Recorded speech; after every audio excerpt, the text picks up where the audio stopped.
everyone. I'm hoping that this is all going to be okay, because I haven't done a Facebook Live for a while, and it's different. So I'm hoping it all works out. So that was funny the way this came about, because earlier today I was doing some things for my podcast, and I was thinking about the way that had actually come about. And I was thinking about the journey that I've been on and how I got to where I am with the new podcast. And I remembered, I was thinking about telling stories. And I remembered that one of the first things I did when I was working in this space about 4 years ago now was I wrote a chapter for this book here. So I said yes. And it was very, very significant for me, because it was so important at the time that I told my story. It was taking up a lot of space inside me. And I just wanted to tell the story. And I was reading back over it, and I thought, well, why don't I just share this story with people? Sure, I could post you a link to the chapter, and no doubt I will. But then I thought, well, how much nicer would it be if I actually shared it? So that's what I'm going to do. I'm going to read the story, and we'll be recording it. We'll have the audio and we'll have the video, and the video will then get downloaded as my podcast. My podcast comes out on Monday. I'll tell you something about that, because, a message has just popped up from someone. Very annoying. Let's get rid of that. So my podcast comes out on Monday. And I suppose the thing about the podcast for me, it has become so important for me to start to dispel the myths that people have about mental health and emotional issues. And I think the biggest people have is that they are misinformed through no fault of their own. And they are dealing with a dinosaur of a mental health and a medical system that really, really is not up with what is available and what is possible. And so many people are stuck with the notion, as I say, the misinformation that if they have depression, they will always have it. If they get rid of it, it will come back. If they have anxiety, there isn't really much they can do about it. And if they have complex post-traumatic stress disorder, there's no way they can heal from that. And they just have to learn to live with the symptoms that they have. And all of these things are just not true. And I thought that the best way of showing people that this isn't true, it's a bit like the 4-minute mile. Everyone thought it wasn't possible until someone did it. And the thing is, everyone still has this misapprehension about mental health, but people are doing it. People are achieving amazing things and recovering from their mental health issues, even if they are related to past abuse and are complex and long-term. And I think that it occurred to me that one of the easiest ways to get the message across that there is a different way, a faster way, that the talk therapy that you are told about when you go to visit a doctor, everything that you are told that is negative and leaves you feeling terrible, wondering if you will ever get your life back. I thought the easiest way to let people know that those things are not true is to start to tell the stories. So on my podcast, which is Becoming the Shadows from Abuse, I am having on the most incredible, amazing, inspirational women who are telling about their journeys. They're talking about what they have been through. The terrible abuse that they had in their past. And believe me, we've got a real mixture. It really is right across the board. And I thought if we start to tell these stories, then people will not so easily be able to say it can't be done, because we will have something to refer them to show them. Aside from my own story, I know this from my own point of view, but, I guess it doesn't carry so much weight when I'm just saying to people, oh, well, I've done it myself. So I'm going to share the stories of others. So, all right, well, I am going to get on with reading my book for you. And bear with me, I know the glasses are a bit annoying, but I have absolutely no way of reading my book to you without them. So I'm going to start. I thought what I'll do, first of all, is read the book to you. And then I'm going to go back and just pick up on some of the really important points and point out to you what was happening. And some of you will be able to relate to this in your life. And I want to show you how easily we pick up from our environment the thoughts, the beliefs, the patterns of what's expected, and how we take them on and how they influence us. And more often than not, they hold us back. So anyway, I'm going to start, and then I'll talk. And if you have comments, please leave them, and I'll try to look at the comments as they come in. So let me start. So this is a book I'm reading for you. I Said Yes, and this is my chapter in this book. I have since written my own book, and I'll probably put a link up to that as well. So my chapter is called From Broken to Believing. And the quote that I put with that, I actually posted it earlier today, and it says, "The quiet inner voice is the whisper of the soul, your true self," by Sarah Griffiths. So that's how I start. Okay, so let me read this to you. Everything you need to achieve, whatever you set your mind to, is already within you. The only thing standing between you and your goals, whatever they are, is actually you. Everything you say you want in life but don't achieve will be down to you. I know it's quite a statement, but with 2 successful businesses behind me and having recently set up my third, I totally understand the truth and wisdom of these words. If you can take them on board, they will serve you well. If you read my bio, you will understand that my journey as a female entrepreneur was not an easy one. I tell you this to make the point that I'm no one special. I didn't go to university or have money or connections, and no one gave me a head start or an advantage. So stop focusing on what you think you don't have, because you have everything you need. From a very young age, from somewhere deep inside me, I knew that I didn't want to work for other people. While my peers were busily applying to universities, banks, insurance companies, and other corporate entities, I had no idea what I wanted to do. I did know, though, that the thought of being confined to an office and a routine almost gave me panic attacks. I only had to think about it to feel the cold sweat of fear and entrapment. I didn't understand it myself. I was confused and felt that I must be really lazy. My father had always been self-employed. I guess he was my example, and I take after him. Throughout my teenage years, I worked on his home improvement company promotions stand, and here I quickly learned that I was a people person. I liked talking to new people, and my outgoing and vivacious personality meant that people were drawn to me, and I had a natural flair for sales, and being young and pretty and female also helped. It's interesting looking back 30 years later and seeing how there were moments when my true passion was revealing itself, but due to circumstances, things that people said, or a lack of encouragement, I ignored what my whole being, my true self, was telling me. At the age of 19, there was a brief period where after college I thought about going to university. I had always written and read a lot, and I loved English literature and writing, so I toyed with the idea of either studying journalism or teaching. And then in a chance conversation with my mother, trying to get some direction, I mentioned this dilemma to her, to which she replied, "There's no point going to university unless you know what you want to be."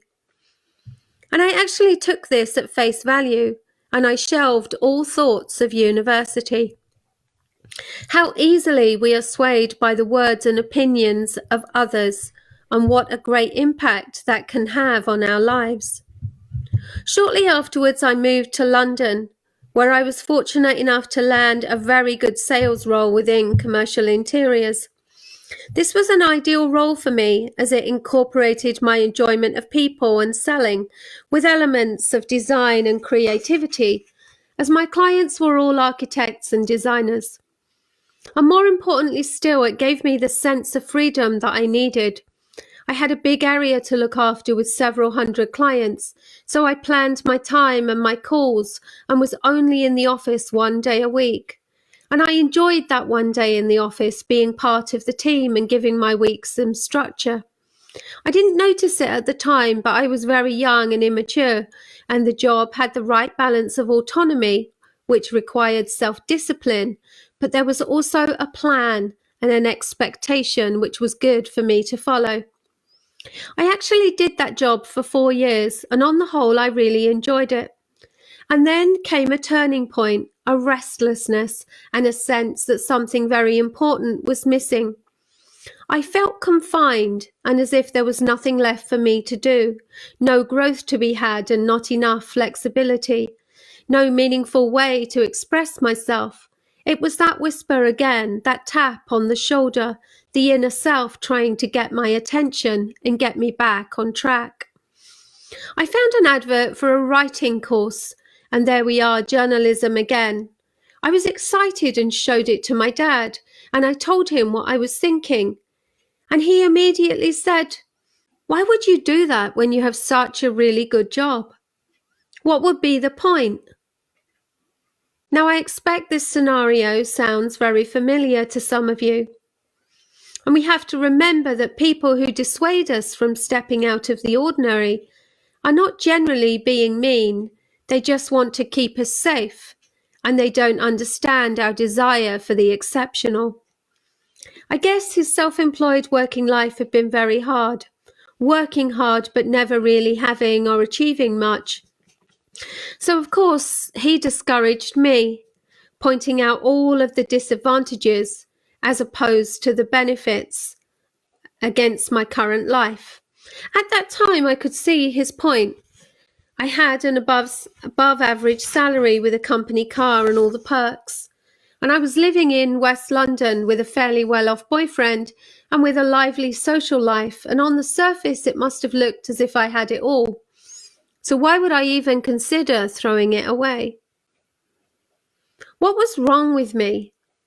I had absolutely no idea why I was unhappy.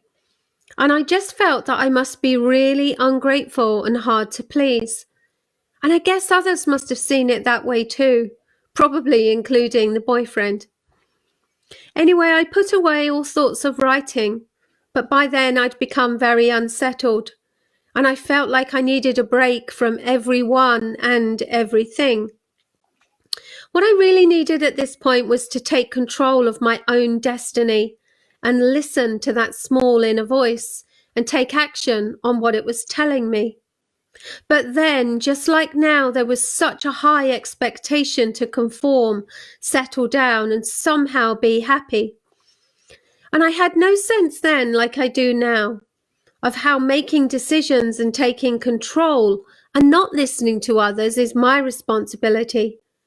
Back then, I just felt like a complete failure, and that my inability to just settle down and be happy made me ungrateful, inadequate, and somehow very strange. I really didn't like myself. I seemingly had it all but was so unhappy, and I had no idea what was going on or how to fix myself. Moving on a few years, and in April 1995, aged 29, that was a long time ago now, that bit's not in the book, just made me think that, I got married, and in October 1996 I had twins. And now I'm not a person to not work, and I'm hugely driven by a need to achieve. So it was devastating when a car accident when I was 6 weeks pregnant left me with significant lower back injuries and meant that I couldn't return to work. And the next 5 years were very bleak indeed, and I was in a lot of pain coupled with very serious postnatal depression. And this was exacerbated, no doubt, by loss of earnings, social isolation, and a general sense of losing myself that being unable to work caused. I did eventually start to recover, but not until the boys went to school. They were more independent, so the pain started to lessen, and I could think about things other than being a stay-at-home mum who actually hated and loathed that role. And things have to change. I was so unhappy that in 2006 we decided to emigrate to Australia, a massive move for any family, but I was so excited because finally here was my chance. We could move to a new country and have a whole new life. And for many years previously, I'd been wanting to combine my love of people with a business venture. So the obvious outcome from the move was to use our money. I'd made money developing several houses in the previous few years to invest it in a tourism accommodation business. One thing we were certain of was that this was a new start. I've got another message popping up here. It's annoying me. Okay, where was I? Let me find out. Okay, the one thing we were certain of was this was another new start, new opportunities, and we absolutely were not going to work for anyone else. I should have seen the red flags, as my husband had always enjoyed the security of working for a company, whereas I'd always shunned it and wished that he did not. But I was deliriously happy. I was escaping all the pain of the past few years, and my new life ahead looked wonderful. So within a few weeks of arriving in Australia, the dream was shattered, and I was left reeling, wondering what had happened. I was living in a house in an area that I hated, and my husband had taken a job with a government body. It would have been hard to imagine how it could go wrong so quickly and be so far removed from all that we had planned. And I was really miserable and lonely and isolated, and Mark, my husband, just carried on as if everything was fine, again making me wonder what was wrong with myself and why I couldn't just be happy. So after 8 months, I gave in and I got a job in commercial interiors again, and I tried to make the best of it. But after nearly 5 years of depression and disappointment, I knew I had to do something. I was literally feeling suicidal with the life that we had created. And that's not in this book, but in my whole book. And if you listen to me at all, I've told the story of how I nearly did commit suicide. So I was literally feeling suicidal with the life that we'd created. It wasn't exactly what I wanted, but loosely aligned to the tourism idea. I thought about opening a cafe or a restaurant. And now I had no idea how to do this, but the desire to work for myself was then overwhelming. And with all the setbacks, my personality and self-confidence had really taken a knock and were very low. So I opted for a franchise, specifically because they had the blueprint, the methods and the history of success, which was just what I needed. So then in March 2011, I took on a brand new franchise with the coffee club. And for 3 years, I worked incredibly hard in that business. I set very high standards and expectations, and I was there to make sure they were met. And by 2014, I had confidence enough in myself and all that I had learnt that I took on a second restaurant. Not a franchise this time, but a restaurant that was in decline and needed to be given a second lease of life. And I felt that I was finally the entrepreneur I wanted to be. And I was saying yes to myself. An unexpected shift came at the end of 2016 as I realized that through my businesses, I'd grown tremendously as a person, and people were coming to me for business and life advice, and I was being recommended as someone respected to talk to for guidance and direction. And I was loving being able to help people in this way. And I didn't realize it at the time, but those were my first tentative steps towards becoming a business and life coach.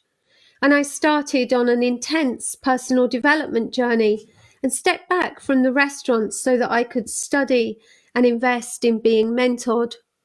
My inner self literally came alive as I recognized the joining of my desire to teach and to write, and how I was going to use those skills to help other people on their own journey, to encourage them to listen to who they really are, and to help them make their own journeys smoother, shorter, and far less painful than my own.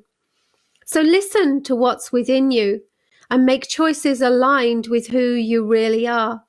Just like that franchise, get someone to help you realize your dreams, someone who's been there and done it and knows the way, and who can guide you and teach you all you need to know for a shorter and less painful journey to your own success and happiness.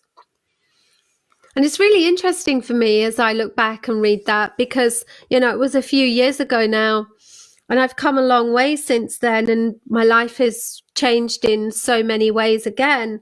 And obviously, if I wrote it now, there are lots of things that would still be the same. But some things would be different, because I know more now. I know more about myself. And also at the time, you have to remember, this was my first time of sharing anything. And I was probably very tentative about what I said. I missed a lot of things. I was nervous about revealing too much that hadn't previously been said. So I know there are places where I've definitely held back. So let's go back over and have a look at some of the important things that I've shared in this book. I do agree very definitely with this opening statement that everything you need to achieve whatever you set your mind to is already within you. And the only thing standing between you and your goals, whatever they are, is actually you. That is an absolute truth for me. And it's an absolute fact. Every single one of us, even despite our outside circumstances, whatever they are at the time, they don't define us, and they don't have to define our future. And the fact is that everything you need to be, do, and have whatever you want is already inside you. I know that many of you, especially if you've been through abuse, don't forget, I've been there myself. I know. There's so much I haven't said in this book about the way I was feeling about myself internally, and I will touch on that. I've been there. That's why these stories are so important, so we can see who people were and where they've come from and where they've got to. And this is absolutely my passion, to be able to do this. Okay. And then there was this point that I made here about how we listen to other people. And I've written this. Let's have a look. What did I write it in relation to? So I've said that there are moments, and it's about listening to this voice. It's about listening to this small tap on the shoulder, the whispers, the feelings, the intuition that are pulling you in a certain direction that I'm sure you, and I know many other people and myself, we ignore because we are expected to fit in. I've spoken in the book about how I felt about myself. No one understood me because I didn't want to do the traditional job. I was very clever, and yet I was always looking for something else, and I was unhappy. And yet I was trying to conform, denying myself. And no matter what ideas I had, because we're programmed to respect our parents and to listen to them. And for me at 19, obviously my parents had been my environment. So you notice here when my mum says, oh, there's no point going to university unless you know what you want to be. I listened and I didn't go. And journalism was what I wanted to do. And then later on, when I went back to the journalism, look how this was coming through. And look, all these years later, writing, not just writing this chapter, not just writing my book, but writing so much content for my business. It's a very, very definite part of what I do. But being put off by my dad, looking at, he wasn't asking me, well, are you happy? That wasn't what he asked. He was looking at, well, you've got a great job, you've got a company car, you're living in West London. What else do you want? Why on earth are you looking at writing? And I can kind of understand it. And I'm really just highlighting this so that we can see the trap that we fall into, and also how other people measure what should make us happy. And I was living in a way that was at odds with absolutely everything, who I was and what I was. And it's just not possible to be happy under those circumstances. So I wanted to bring that to your attention too. And the rest of us is the next few points are about that too. And I want to go back here to where I was talking about living in West London with a well-off boyfriend, a lively social life, and on the surface it looked as if I had it all. What was wrong with me? I had no idea why I was so unhappy. I felt I must be really ungrateful and hard to please. And what I want to say about this is that I had no idea at the time. There was absolutely no suggestion then. You have to remember this was 25 years ago.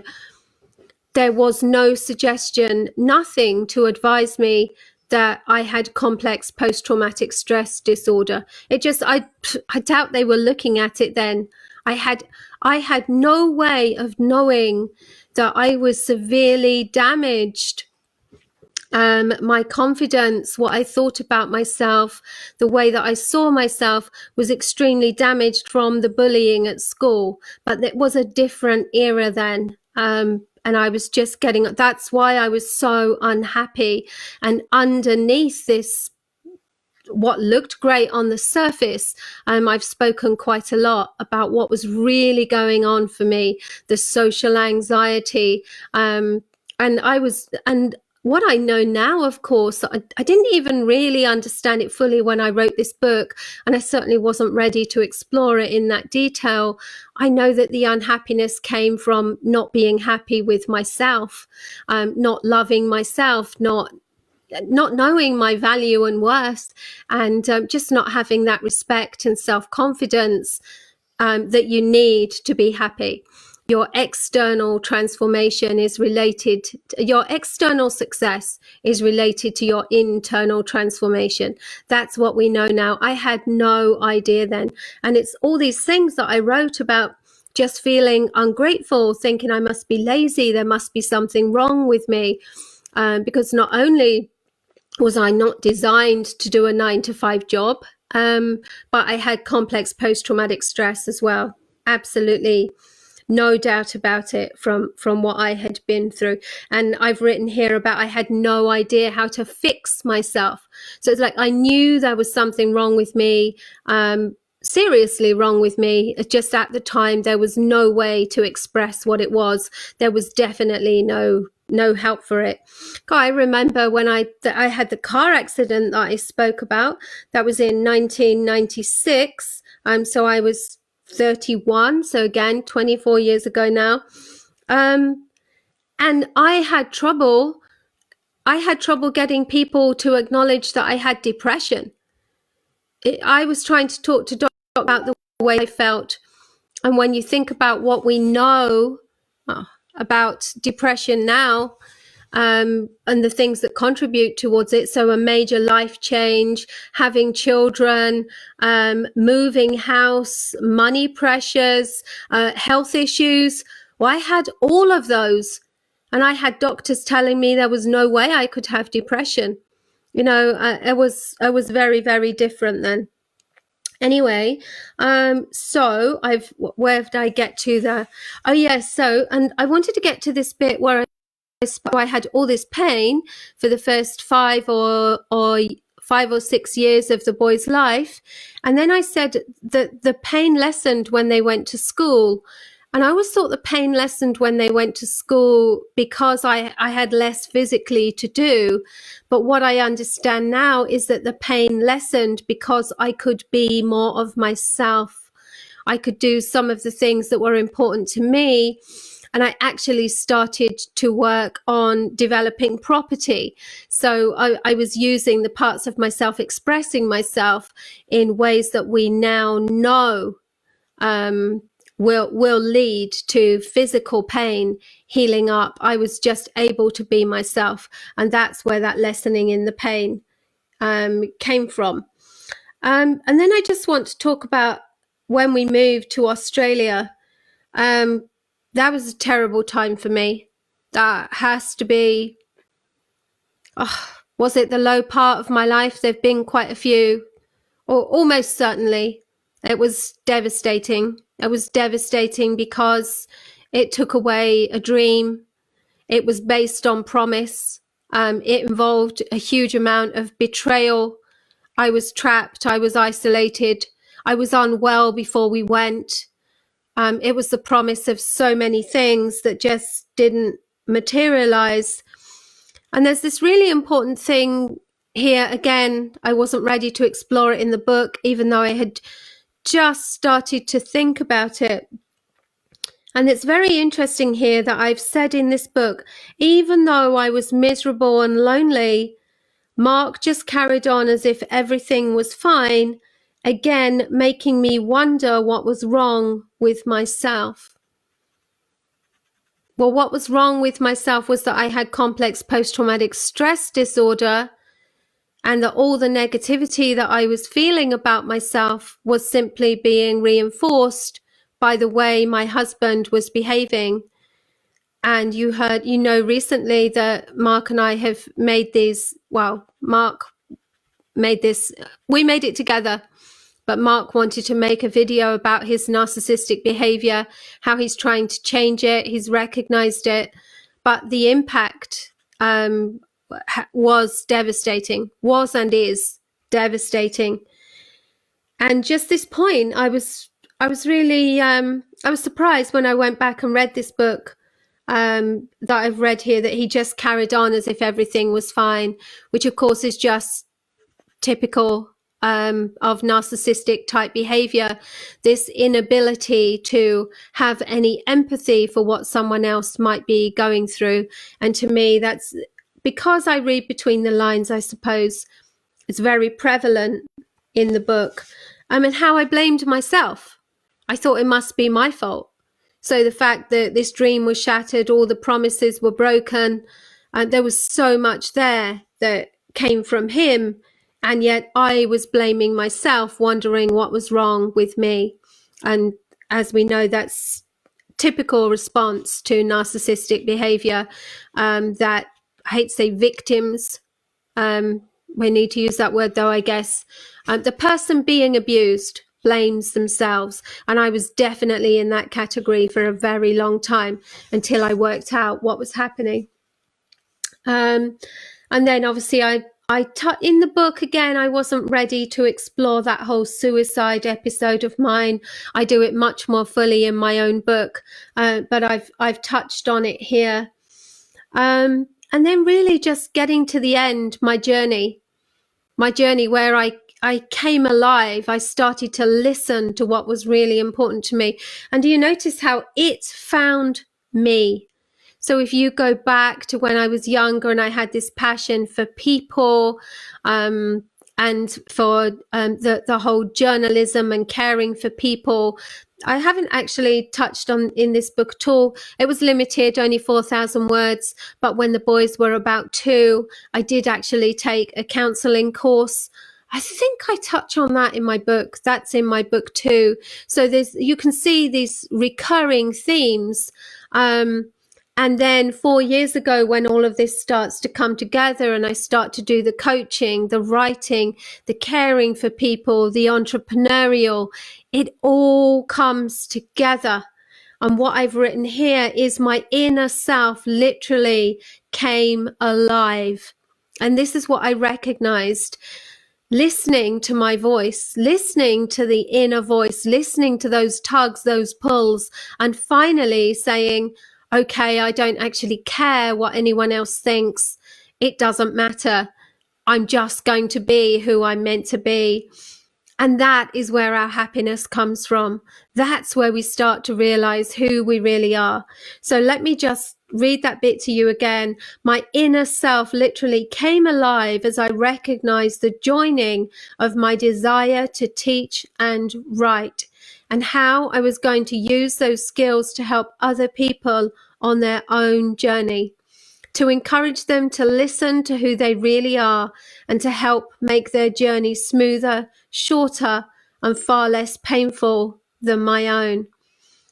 And what I absolutely love is that paragraph that I've just read to you, I wrote 4 years ago when I was just starting on this whole coaching, teaching, and where I've got to today with the launching of the podcast, not just the sessions that I do, not just the rapid transformational therapy, not just the transforming people's lives, but with the podcast. To me, the podcast is the epitome of that platform, helping people to create a different life, sharing stories, writing stories, sharing stories that have been written and helping other people to rewrite theirs. And that's how I see where I am today. And that's the culmination of where I've got to. That's my journey.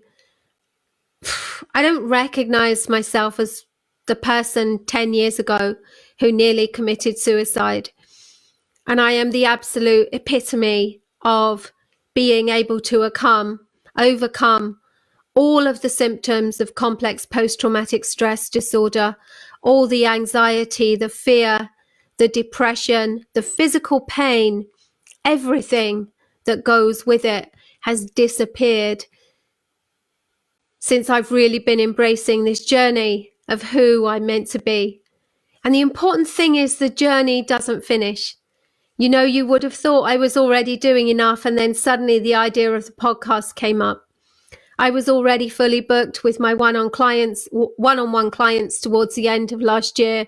So I developed a program, and then it grew into, no, that's not enough. I want to leave a legacy. I want my legacy to be that I will influence the way people's mental health is treated, the information they are given. I will be a part of that.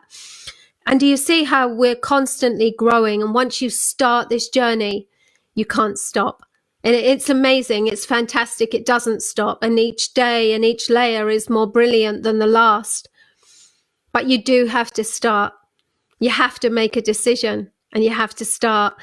And the one thing that I really hope is that through the sharing of my story and me then becoming a platform where other people can share theirs, I just hope that no matter what their situation and their circumstance, that collectively we encourage more people to make the decision, to do the research, to find out what they need to know, and to do whatever it takes to change their lives and to become and to fully embrace the person that they're really meant to be. That's my mission. That's my legacy. That's what I'm here for. So thank you for listening. I hope you enjoyed this and that it was of benefit to you. So, right, interesting. Facebook has changed its setup, as I said at the beginning. I've got to find the end. I found it. So thank you for listening. Please leave comments as you listen to this, as you hear it. As I say, we will be putting it up on my podcast page. The audio will be available as well as the video, so you can watch it again.